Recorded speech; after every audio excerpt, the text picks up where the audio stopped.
예배만 잘 드리시면 돼요. 이 사진을 좀 보여주시죠.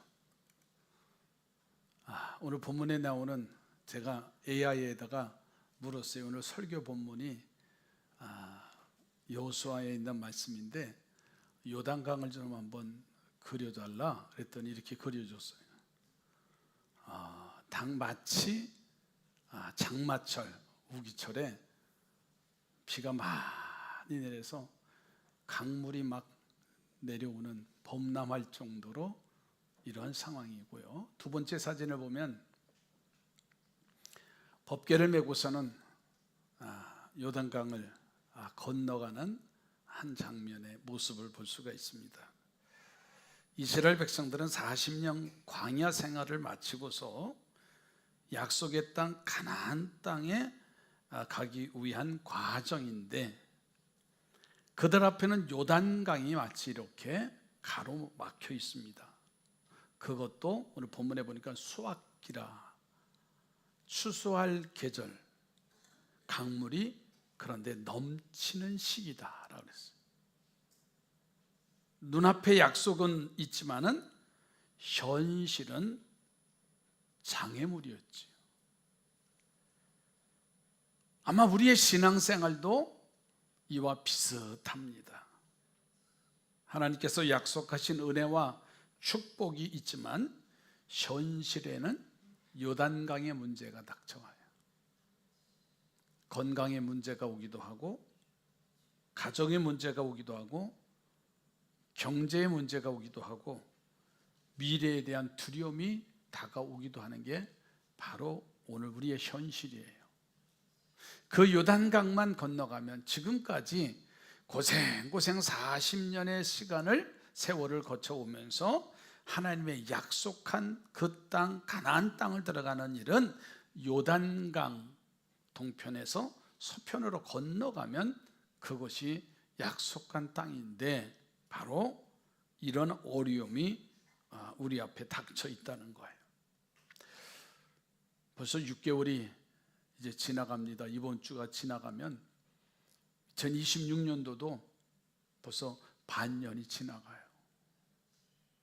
말씀대로 심은 대로, 아멘이지요.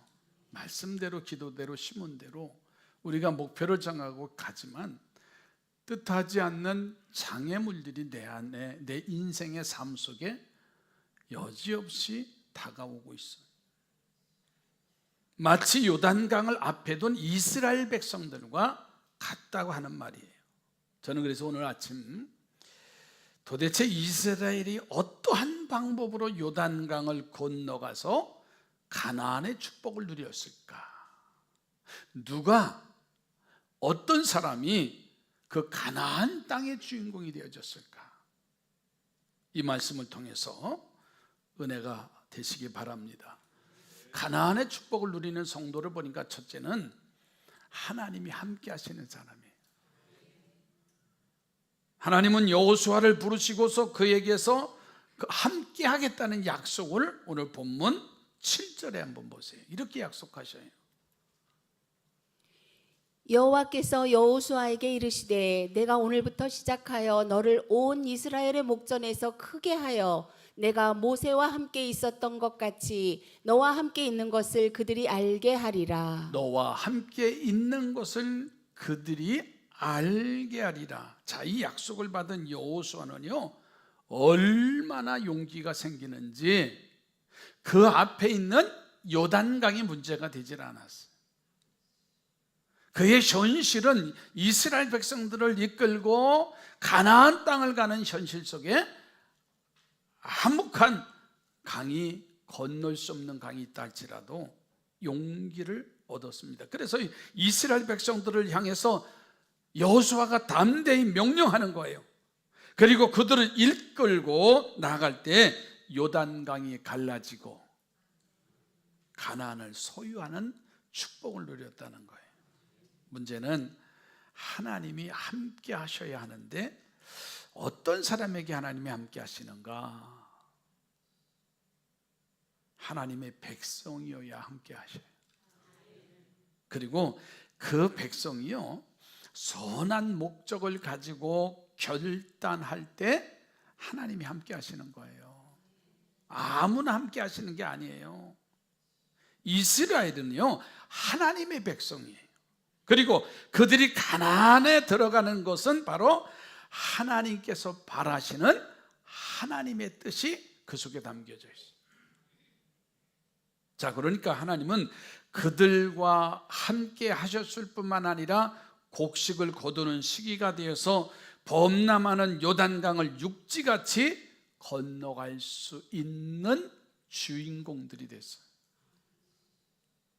우리 교회는요, 예수 그리스도의 피값으로 사신 교회입니다.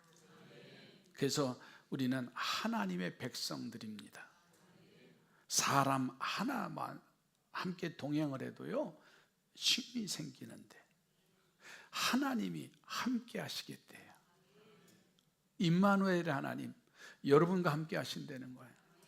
교회와 함께 하신다는 거예요. 그러니까 함께하는 백성들과 함께 내가 가나안 땅을 너희에게 주리라. 너희들이 축복의 주인공이 되게 하신다는 거예요.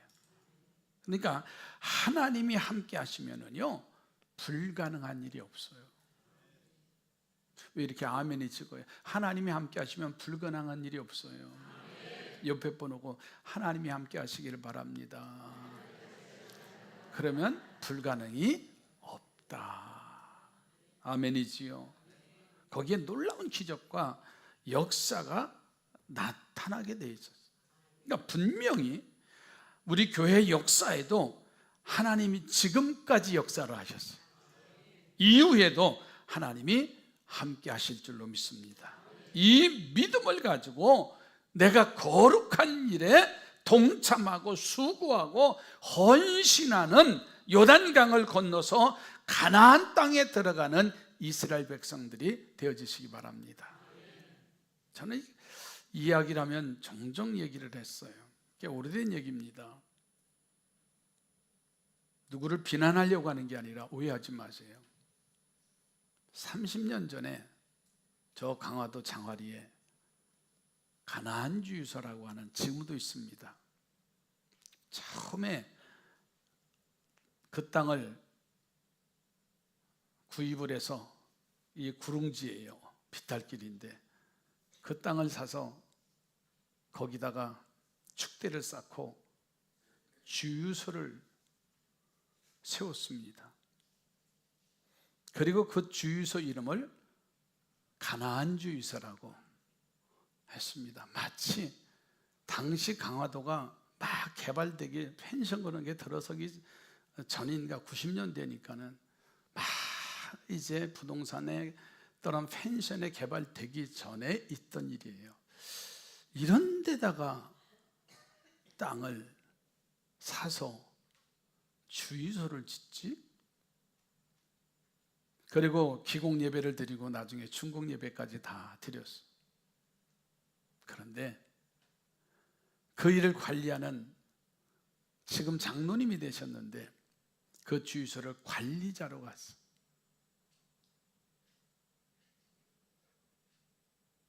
그만 본 주인이, 우리 교회 장로님이셨던 분이 부도가 나고 그 주인이, 관리했던 집사님이 그 가나안 주소의 사장님이 됐어요. 지금은 장로님이 되셨어요. 제가 약혼 주례를 하고 결혼 주례를 하고, 부인 권사는 한쪽 손이 장애예요. 그 어려운 가운데 믿음을 지켜가면서 그 땅에 주인이 되어졌다고 하는 사실을 저는 늘 이런 생각을 해요. 아, 가나안 땅의 주인공이 누군가? 마지막까지 하나님이 함께하는 사람이에요. 이 사실을 우리는 잊어서는 안 돼요. 나와 함께 하실 때만이 그 가나안 땅에 약속한 그 일들이 하나하나 주어진다는 거예요. 그러므로 우리는 항상 거룩한 일에 동참하시기 바라요. 함께 수고하고 함께 헌신하고 함께 요단강에, 그 요단의 주인이 되어주면 되잖아요. 옆에 분하고 요단의 주인공이 되시기 바랍니다. 두 번째로는 명령을 듣고 행하는 자가 있어야 됩니다. 명령을 듣고. 자, 용기를 가졌어요. 그래서 일어납니다. 여호수아가 이스라엘 백성들을 향해서 명령을 하는 거예요. 오늘 8절 말씀을 더 보시지요. 너는 언약궤를 맨 제사장들에게 명령하여 이르기를 너희가 요단 물가에 이르거든 요단에 들어서라 하라. 네, 두 번째 사진을 좀 보여주시죠. 네, 이 장면이지요. 저는 이 설교를 준비하면서 제사장들이 어떻게, 물론 언약궤를 매는 그 수고는 해야지요. 그런데 앞사진에 보면 건널 수 없는 강이에요. 요단강이 그렇게 큰 한강처럼 폭이 넓은 강이 아니에요. 성지순례 가면 이렇게 보면 야 그러면 거기서 들을 정도의 그런 강입니다. 그런데 저렇게 물살이 세니까는 물이 말랐을 때는, 건기 때는 육지같이 그냥 건너는데요. 그런데 물이 범람할 때는 물이 삼킬 듯 갈 수 없는 그러한 시기였어요. 그런데 8절을 보시면 너는 언약궤를 맨 제사장들에게 명령하라. 너희가 요단 물가에 이르거든 요단에 들어서라. 언약궤를 맨 제사장들에게 요단강으로 들어가라는 거예요. 담대하게 언약궤를 맨 제사장들을 향해서 요단강으로 들어가라고 명령을 하는데 사실은 이 사진처럼 건널 수 없는 거예요. 어떻게 이 강을 건너갑니까? 어느 누구도 그 물살에 이길 힘은 하나도 없어요. 2023년도 7월에 한 사건이 참 지금까지 나오지요. 저 경북 예천에서 수색 실종자 수색 도중에 금리에 휩쓸려서 순직한 한 청년의 이야기는 온통 나라를 뒤흔들어 놨습니다. 군복을 벗어야 되고 정치권은 난리가 나고 백성들은 혼동에 빠져 있었고, 자, 저 급류에 그 강에 들어간다고 하는 것은 쉬운 일이 아니에요. 아니, 들어가기도 불가능한 그런 환경이에요. 그런데 그때 요단강에서 여호수아는 하나님의 명령하신 대로 제사장들에게 강물로 들어가라는 명령을 해요. 그리고는 제사장들이 그 명령을 듣고 강물로 들어가서 무릎이 찰 때에 요단강이 갈라지게 되어졌다. 우리는 여기서 명령이 중요한 것이 아니라요, 그 명령을 받는 자가 있어야 그들이 중요하다는 것을 깨닫게 되는 거예요. 아무리 많은 명령을 해도요, 그 명령을 받아서 행할 수 있는 그 사람들이 있느냐고 하는 거예요. 다시 말해서 요단강을 건너 가나안 땅에 들어가는 축복을 받기 위해서는요, 그 명령을 받은 자가 있어야 하고 그들이 중요하다는 사실을 말씀하고 있는 거예요. 여러분, 이 사람들이 바로 여러분이 됐으면 좋겠어요. 그러면서 또 우리를 다 빠져 죽으라고 하는 거 아니야? 그 말 하는 게 아니에요. 베드로의 이야기를 우리는 잘 알지요. 밤새 고기를 잡았는데 헛수고한 베드로 앞에 주님이 나타나셨잖아요. 오셔서 얼마나 잡았느냐고 물으셔요. 밤새 고기를 잡았다 그랬어요. 그런데 한 마리도 잡지 못했습니다. 이 말의 뜻이 뭔지 아세요? 바로 행하기가 어렵다는 얘기예요. 왜? 베드로는요, 그 환경과 바다의 조건을 너무나 잘 알아. 지금은 고기가 잡힐 때가 아니라는 거예요. 예전에 바다 낚시를 우리 교인들하고 남성교회랑 간 적이 꽤 오래됐는데 있습니다. 아마 요즘도 저 연안부대에 가서 배를 빌려서 가면 1인당 바다 낚시 아마 그때는 5만 원이었는데 지금은 아마 1인당 한 10만 원은 될 거예요. 그렇죠? 15만 원? 임상부장님 뭐라고요? 1인당? 와, 그렇게 올랐어요.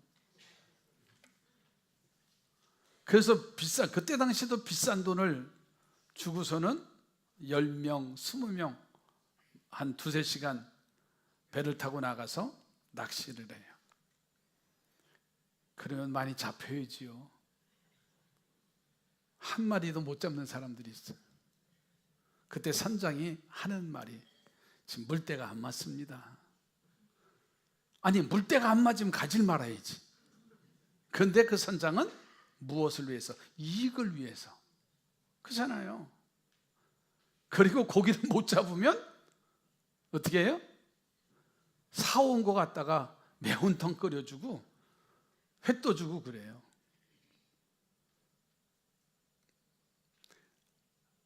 밀물과 썰물에 그 날고 들음에 있어서 고기가 어느 때 잡힌다는 건 알아요.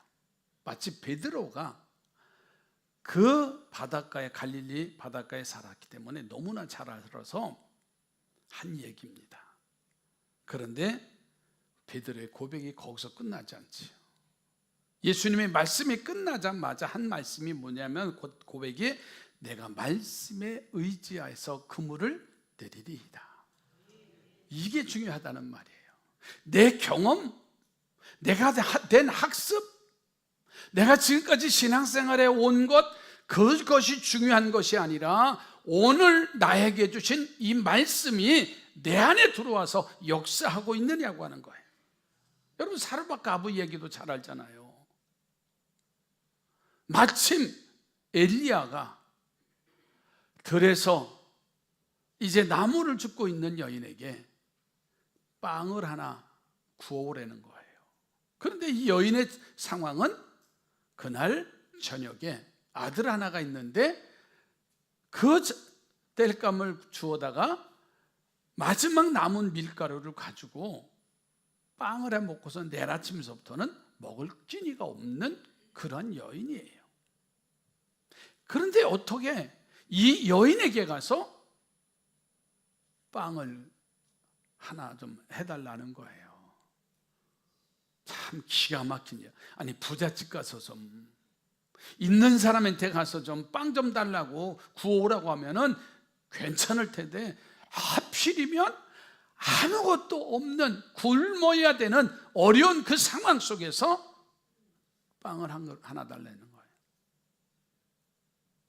여러분, 우리가 아는 얘기라 그렇지만은요, 이해가 되지 않는 내용입니다. 그런데 사르밧 이 여인이 어떻게 했어?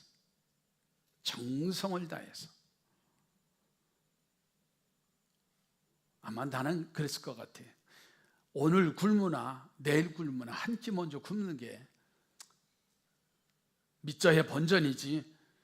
그리고 했을 것 같은 생각도 들어요. 생각이 복잡하지 않았어. 아주 단순했어. 그리고서는 빵을 구워서 대접을 하니까 밀가루통에 밀가루가 3년 동안 떨어지지 않네. 아멘 좀 해보세요. 기름병에 기름이 다 없어진 줄 알았는데 또 생기네. 가뭄 3년의 긴 가뭄의 생활 속에 밀가루통에 기름병에 떨어짐이 없이 매일매일 그들에게 채워주셨다는 사실이에요. 여러분, 이 말이 뭔지 아세요? 2026년도 6개월을 지나가고 있습니다. 말씀대로 기도대로 심은대로 이루기 위해서는요, 이 명령을 받고 행할 사람이 필요한 거예요.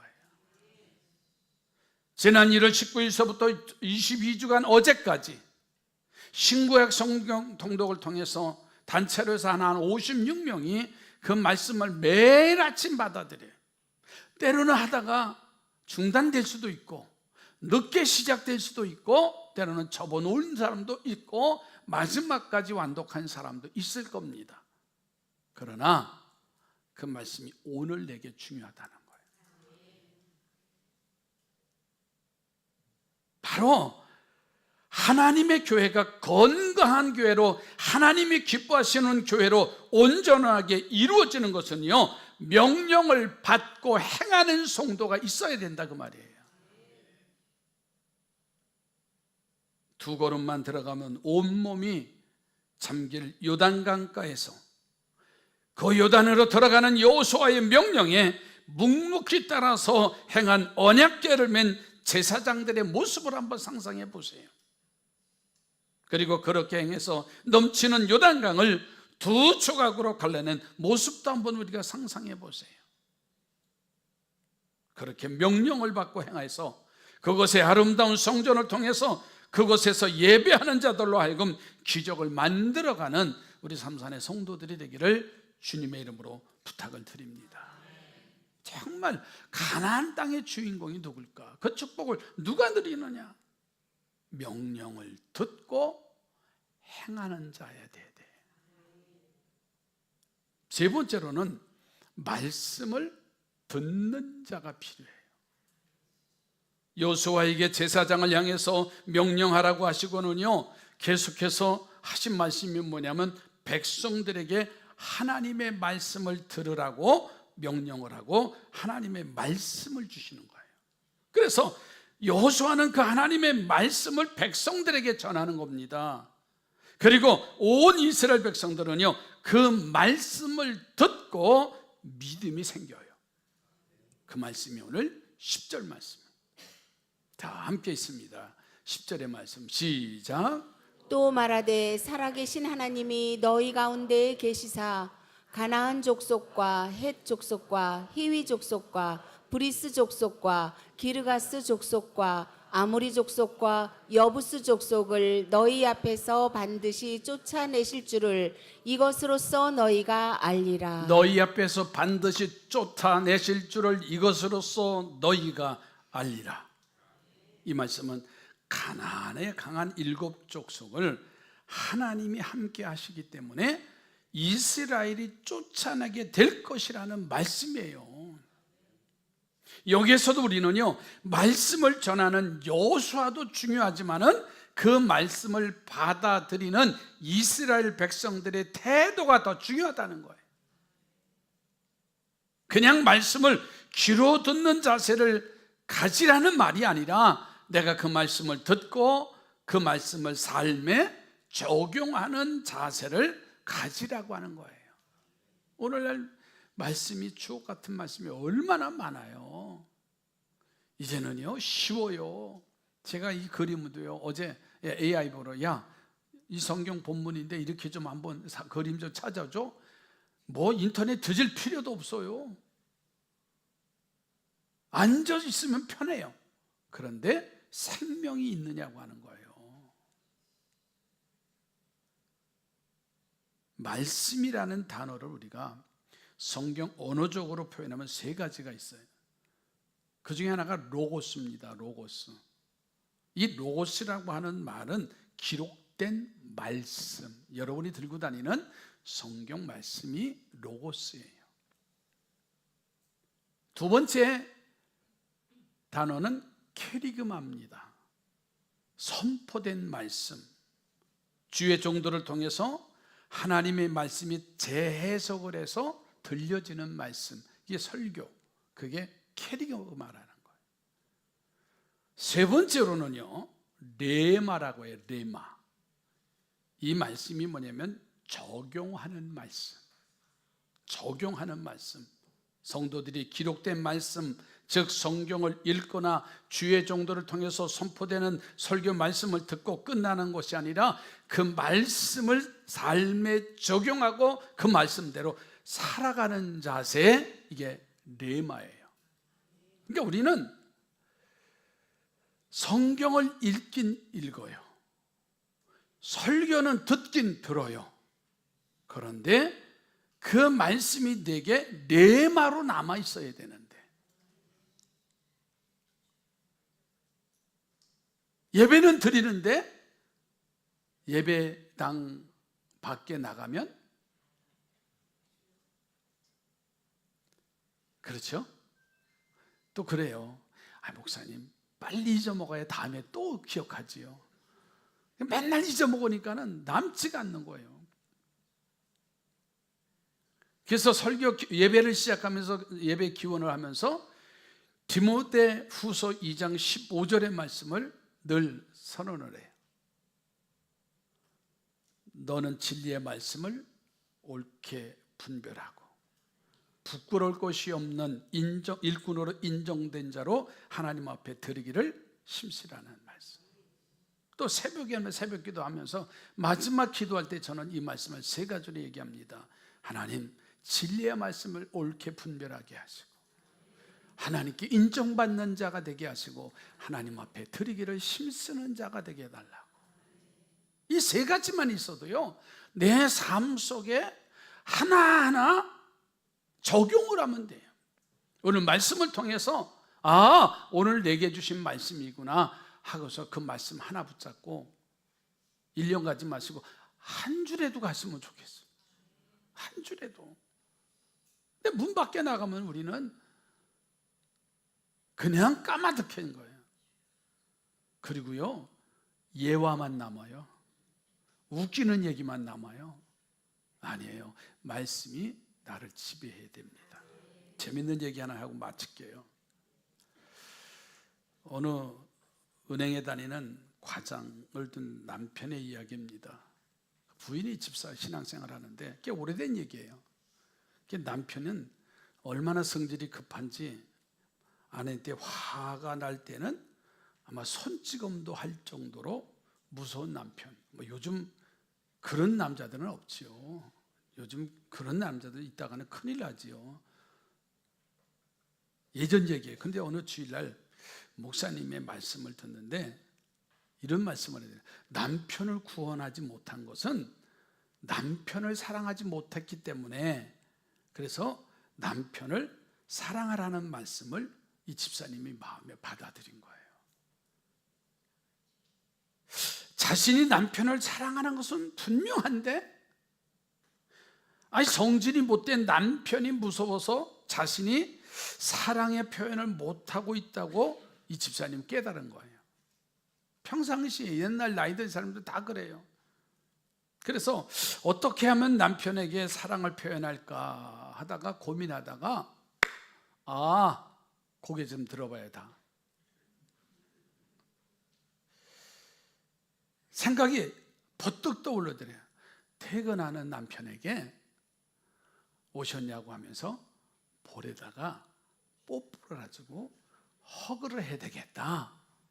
그리고서는 이제 마음을 먹고서 남편이 밤 12시에 퇴근하는데 이제 시작을 한 거예요. 자기 왔어? 그래. 아마 자기 그럴 때 이선수 권사님의 소리가 제일 이쁜데,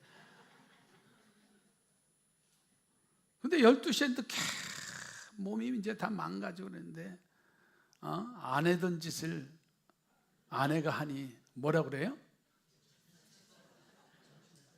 다 똑같아요. 하여튼 텔레비 보면 뽀뽀 좀 해라 그러면 안 하고 막 요즘은 달라요. 다 뭐 마음대로. 예전에 왜 그렇게 가부장적인지.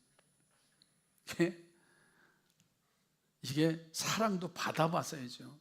그래서 이게 뭐 하는 짓이야. 그리고 이 남편이 밀었는데 그냥 거실에 그냥 나뒹굴러진 거예요. 기분 진짜. 그래도 남편을 사랑하는 일이지. 그리고 그 다음 날도 또 한 40일째 한 달 이상을 매일 똑같이 하는 거예요. 그랬더니 남편이 이 여자가 하루 이틀도 아니고 한 40일을 하는데 궁금한 거예요. 그래서 남편이 물어본 거예요. 이 집사님한테. 여보, 당신 내가 뭐 해주기를 원해? 근데 남편이 혹시 여행을 가자든가 뭐 요즘 유행하는 크루즈 여행을 몇 천만 원씩 주고 세계 일주를 한다든가 아니면 좋은 옷을 사달라든가 뭐 하여튼 여러 가지 조건이 있어서 저렇게 여우짓을 하는 거 아닌가 하고 물었더니 아내가 하는 말이, 여보, 내가 딱 한 가지 소원이 있는데 그 소원은 나랑 주일날 교회 예배당에 같이 가주는 게 내 소원이야. 하더니 기대 이하잖아요, 그렇죠? 여행 가야 되는가, 좋은 옷을 사야 되는가, 외식을 하는가, 그게 아니라 주일날 시간 되는데 예배당에서 자기 옆자리에 앉아달라고. 그래서 그래 하고서는요, 그 남편이 마누라 손을 잡고 주일날 예배당에 왔대요.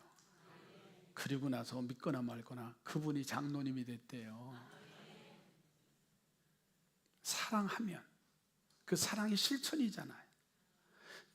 작은 것 하나를 내가 말씀에 의지해서 실천하면 그날 밤에 헛수고했던 인생, 그러나 만선이 되는 축복을 누리게 되고, 그날 내 인생의 마지막인 것 같고 굶주려야 할 인생인 것 같지만 말씀에 의지해서 나아갈 때 3년 동안 밀가루 통에 밀가루가 떨어지지 않고 기름병에 기름이 떨어지지 않고 얼마나 큰 축복이에요.